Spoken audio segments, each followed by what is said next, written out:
हर हर महादेव, जय शिव शंकर। सभी कथा प्रेमियों का कथा में स्वागत है। आशा है आप सभी अच्छे होंगे और कथा सुनने के लिए तैयार होंगे। कल की कथा में हमने पढ़ा था कि देवताओं और ब्रह्मा जी के द्वारा भगवत विग्रहों का सत्वन और उनकी स्थापना। आज भगवान ब्रह्मा जी जगन्नाथ जी के अवतार श्री शेष जी की और सुभद्रा जी की स्तुति करेंगे। अद्भुत स्तुति है जिसको सुनने का है अद्भुत फल चातुर्मास में। बोलिए जगन्नाथ भगवान की जय। कथा कहती है, इस प्रकार वेदार्थों द्वारा श्री जगन्नाथ की स्तुति करके ब्रह्मा जी धरणीधर शेष के अवतार भूत बलभद्र जी का दर्शन करने के लिए गए और अतिशय भक्ति पूर्वक प्रणाम करके उन्होंने उनका सत्वन भी किया।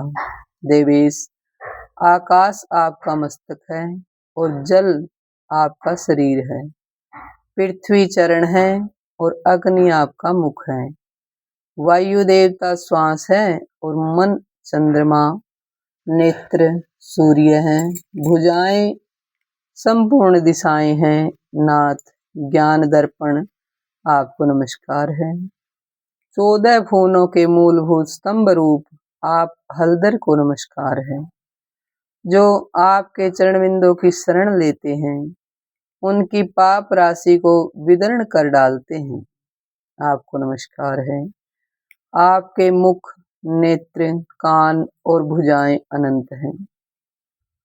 अनादि महामूल अंधकार ज्ञान राशि का विनाश करने के लिए आप सूर्य रूप हैं। बलभद्र जी को नमस्कार है। वेद त्रयी आपका स्वरूप है। 3 प्रकार के दोषों का नाश करने के लिए त्रिविध अवतार धारण करने वाले आपको नमस्कार है। भगवान, ये नारायण देव जो वेदांतों में गाए जाते हैं आपसे अलग नहीं। आप सैया हैं और वे शयन करने वाले हैं। वे आच्छादनीय हैं और आप उनका आच्छादन करने वाले हैं। जो कृष्ण हैं वे बलराम हैं और जो बलराम हैं वे ही कृष्ण हैं। आप दोनों में कोई अंतर नहीं है। जगन में आप प्रसन्न होइए। इस प्रकार परमेश्वर बलभद्र को प्रणाम करके ब्रह्मा जी जगदीश्वरी सुभद्रा जी का दर्शन करने के लिए उनके रथ के समीप गए और इस प्रकार बोले, जगदम्ब देवी तुम्हारी जय हो। परमेश्वरी तुम ही सर्वशक्ति हो, तुम्हें नमस्कार है। केवल्य मोक्ष प्रदान करने वाली सुभद्रा देवी मैं तुम्हें प्रणाम करता हूँ। कल्याणमयी सुभद्रे तुम्हारी जय हो। इस प्रकार ब्रह्मा जी ने कल्याणमयी सुभद्रा की स्तुति करके उन्हीं के समीप रथ पर विराजमान भगवान विष्णु के चौथे स्वरूप चक्र सुदर्शन चक्र को प्रणाम किया। बोलिए सुदर्शन चक्र की जय। तत्पश्चात बड़ी भक्ति से उसकी इस प्रकार स्तुति की, हे सुदर्शन आप महाज्वाला में हैं। आपकी प्रभा करोड़ों सूर्यों के समान है। जो अज्ञान रूपी अंधकार से अंधे हो रहे हैं उन्हें वैकुंठ का मार्ग दिखाने वाले आप ही हैं। आप नित्य शोभाशाली तथा वैष्णव के अपने परम धाम हैं। आप भगवान विष्णु के ही एक स्वरूप हैं। मैं आपको प्रणाम करता हूँ, करती हूँ। इस प्रकार प्रणाम और स्तुति करके ब्रह्मा जी देवताओं के साथ मंदिर के समीप गई और वहां उन्होंने अपने मन को अनुकूल प्रतीत होने वाली परम सुंदर शाला देखी। तदंतर वे राजा के दिए हुए दिव्य सिंहासन पर आसीन हुए। ब्रह्मा जी की आज्ञा से राजा इंद्रदुमन ने शांति कर्म करने के लिए महामुनि भारद्वाज का वर्ण किया। प्रतिष्ठा कर्म में भेंट पूजा चढ़ाने के लिए जो जो देवता अभिष्ट माने गए हैं तथा होम कर्म में जिन जिन देवताओं की आहुति देने का विधान है, वे सभी ध्यान करने पर ब्रह्मा जी की आज्ञा से चारों दिशाओं में आकर प्रतिष्ठित हो गई। कथा कहती फिर गंध पुष्प माला अलंकार और आभूषण आदि के द्वारा उनकी भली भांति पूजा की गई।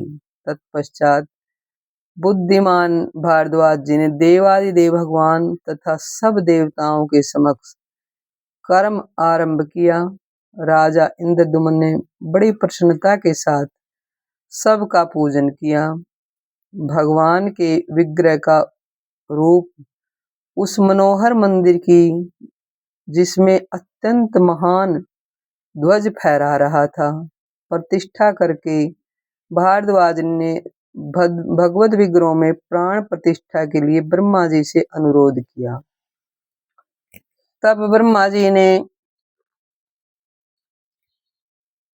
ब्रह्मा जी उठे और उन्होंने नारद तथा ऋषियों और विद्वान ब्राह्मणों के साथ स्वयं ही स्वस्ति वाचन किया। आप ब्राह्मण लोग वैदिक सूक्तों का पाठ करने लगे। भांति भांति के मंगल वाद्य बजने लगे जो भगवान को प्रिय थे। उस समय सब ने रथ के समीप जाकर सीढ़ियों के मार्ग से सावधानी के साथ भगवत विग्रहों को उतारा। दोनों बगल में, भुजाओं में, मस्तक पर तथा दोनों चरणों में हाथ लगाकर लोग धीरे धीरे भगवान नारायण को रुईदार गद्दे पर विश्राम कराते हुए मंदिर के समीप ले गए। ऊपर ऊपर से पारिजात पुष्पों की वर्षा होने लगी। ब्रह्मा जी की इस प्रकार स्तुति करने लगे, हे जगन्नाथ श्री कृष्ण, आपकी जय हो। सब पापों का नाश करने वाले प्रभु, आपकी जय हो। लीला से काष्ठ यानी लकड़ी का विग्रह धारण करने वाले नारायण, आपकी जय हो। सबको मनोवांछित फल देने वाले प्रभु माधव, आपकी जय हो। संसार सागर में डूबे हुए जीवों का लीला पूर्वक उद्धार करने वाले अविनाशी परमेश्वर, आपकी जय हो। हे करुणा सागर, आपकी जय हो। दीनों उद्धार परायण, आपकी जय हो। हे अच्युत, हे अनंत, हे ईशान, आपकी जय हो। जय हो प्रभु, आपको नमस्कार है। यह स्तुति होते समय नारद जी बड़ी प्रसन्नता के साथ वीणा बजाते थे। भगवान के मस्तक पर पीछे की ओर से दो रत्नमय छत्र लगाए गए।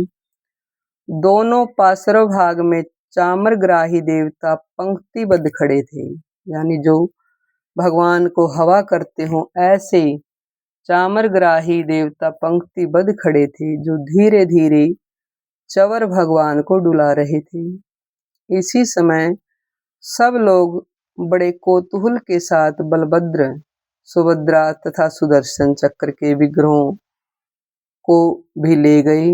मंदिर के मुख्य द्वार पर रत्नमय स्तंभों से सुशोभित मंडप तैयार किया गया। उसमें अभिषेक के लिए भगवान को पधराया गया। उन सब विग्रहों के सामने दर्पण रख दिए गए। फिर रत्नों के कलशों में रखे हुए तीर्थों के जल से क्रमशः पुरुष सूक्त और श्री सूक्त पाठ करते हुए स्वयं ब्रह्मा जी ने लोक शिक्षा के लिए अभिषेक किया। तत्पश्चात अलंकार धारण कराकर भगवत विग्रहों को गंध और माला आदि से सुशोभित करके ब्रह्मा जी ने स्वयं ही आरती उतारी। मंत्र पढ़ते हुए उन सब विग्रहों का रत्नमय सिंहासनों पर स्थापित किया। ब्रह्मा जी बोले, संपूर्ण जगत के आधार तथा समस्त लोकों में प्रतिष्ठित सर्वव्यापी जनार्दन, आप इस मंदिर में सुस्थिर भाव से विराजमान हुई। यह प्रतिष्ठा सुप्रतिष्ठा हो। नाथ, आपके प्रतिष्ठित होने पर हम सब यहाँ प्रतिष्ठित होंगे। आपकी आज्ञा और आपके प्रसाद से यह प्रतिष्ठा परिपूर्ण हो।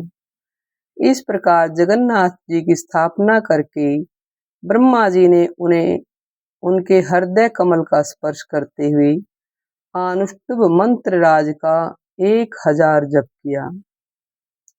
वैशाख मास के शुक्ल पक्ष की अष्टमी तिथि को पुष्य नक्षत्र के योग में उत्तम बृहस्पति के दिन भगवान जगन्नाथ की प्रतिष्ठा की गई। इसीलिए वह दिन परम पवित्र एवं सब पापों का नाश करने वाला है। उसमें किया हुआ स्नान, दान, तप, होम आदि सब पुण्य कार्य अक्षय हो जाते हैं। जो मनुष्य उस दिन भक्ति भाव से भगवान श्री कृष्ण, बलभद्र और सुभद्रा जी का दर्शन करते हैं, वे निसंदेह मोक्ष के भागी होते हैं। वैशाख में जो शुक्ल पक्ष की अष्टमी होती है, उसमें यदि बृहस्पतिवार और पुष्य नक्षत्र का योग हो तो उस दिन किया हुआ जगन्नाथ जी का पूजन कोटि कोटि करोड़ों जन्मों के पापों का भी नाश करने वाला होता है। बोलिए जगन्नाथ भगवान की जय। हर हर महादेव, जय शिव शंकर। आज की श्रृंखला की यह अद्भुत दिव्य कथा आपको कैसी लगी हमें कमेंट में अवश्य बताइए। और अगर आपको यह कथा अच्छी लग रही हो तो चैनल को, कृपा भक्ति चैनल को लाइक सब्सक्राइब अवश्य कर लीजिए। हर हर महादेव, जय शिव शंकर। धन्यवाद।